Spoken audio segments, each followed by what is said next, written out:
I came home from a double shift to find the bank app showing $0, our wedding photos gone from the wall, and a sticky note on the fridge that just said, "I deserve better." My name is Mark Talbot, I am 34 years old, and I live in Dayton, Ohio. I worked as a maintenance supervisor at a manufacturing plant on the east side of town. My wife, Renee, was 31 and worked part-time at a salon while finishing an online business degree. We met at a mutual friend's barbecue 6 years ago, and we got married 2 years after that in a small ceremony behind her parents' house. We were not rich, but we were steady. I worked overtime whenever I could, she picked up extra clients on weekends, and together we managed to save a little each month into a joint account we called the house fund. We wanted a place with a yard, somewhere our future kids could run around. My co-workers used to tease me about how often I talked about Renee, about how I would show them pictures of the houses we were looking at online. I thought we were building something solid. I thought we were a team. Looking back now, I can see the cracks I refused to look at, the late nights she said were just stress from school, the new friends she mentioned but never introduced me to, the way she started locking her phone with a code she never used to have. At the time I told myself I was being paranoid. I trusted her completely, and that trust is exactly what made everything that came after hit so hard. The first sign something was wrong came about 3 months before she left. Renee started saying she needed her own space financially, that she felt like she had no independence because everything we owned was in both our names. I remember sitting at the kitchen table when she brought it up. "I just think it's healthy for adults to have some separation," she said. "It doesn't mean anything bad." I didn't argue much. I told her if it made her feel better, we could open a small personal account for her, just for little things, makeup, lunches with friends, whatever she wanted privacy for. She agreed, but she kept pushing about the joint account too, asking why we needed one person to approve big transfers, saying it made her feel like a child asking permission. I chalked it up to school stress and let it go. Then the late nights got later. She started saying she was studying with a classmate named Derek for a group project that seemed to last far longer than any group project should. One night she came home around midnight smelling like a restaurant, and when I asked where she had eaten, she said the library cafe, except the library closes at 9. I didn't say anything that night. I just lay awake next to her, staring at the ceiling, feeling something shift in my chest that I couldn't name yet. 2 weeks later I found a receipt in her jacket pocket for a hotel room downtown, dated for a Tuesday afternoon when she was supposed to be in class. I confronted her that evening. "Renee, what is this?" I said, holding it up. "It's nothing, it was a study retreat thing, people rented rooms to work in peace," she said, not even looking at me. I wanted to believe her so badly that I let it go again. That is the part that still eats at me, how many times I chose comfort over truth.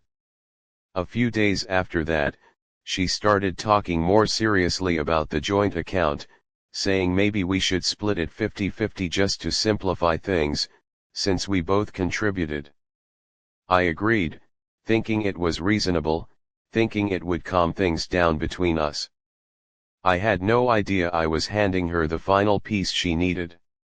The week she disappeared, she told me she was visiting her sister in Columbus for a few days to clear her head after a stressful semester.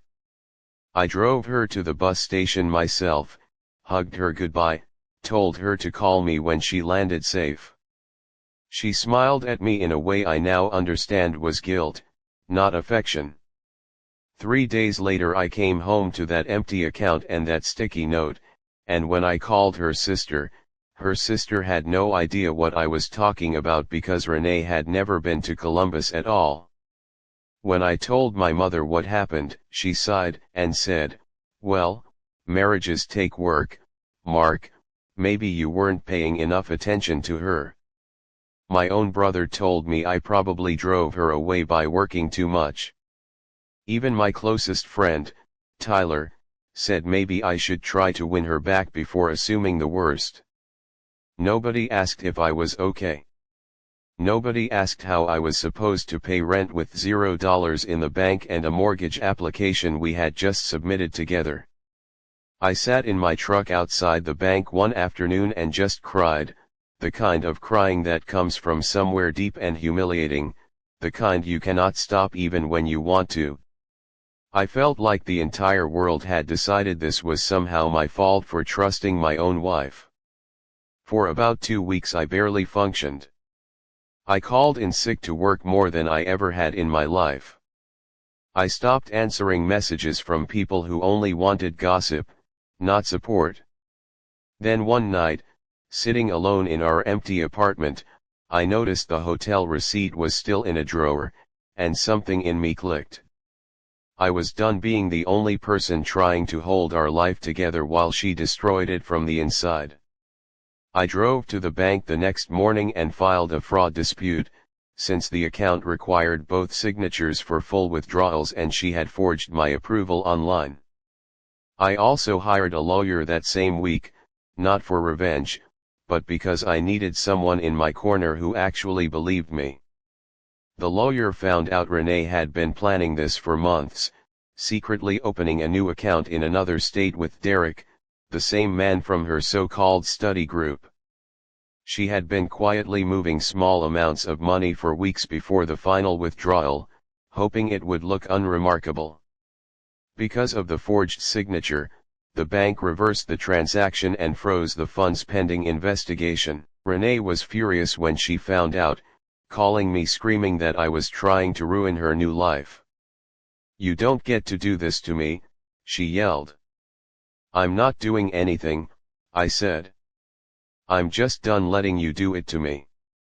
The investigation eventually returned most of the money to the joint account, and the divorce that followed gave me sole rights to what remained, since the forgery worked heavily in my favor.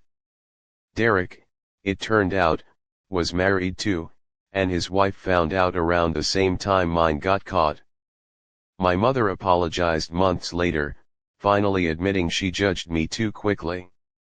Tyler stuck around and helped me move into a small one-bedroom across town, somewhere I could start fresh without her shadow in every room.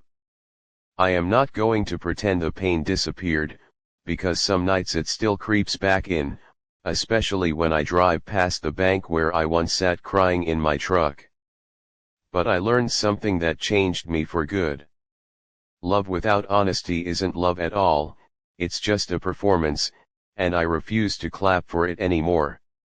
These days, when people ask me how I'm doing, I tell them the truth, that I lost a wife but found my own strength, and that trade, as painful as it was, turned out to be the one that finally let me breathe.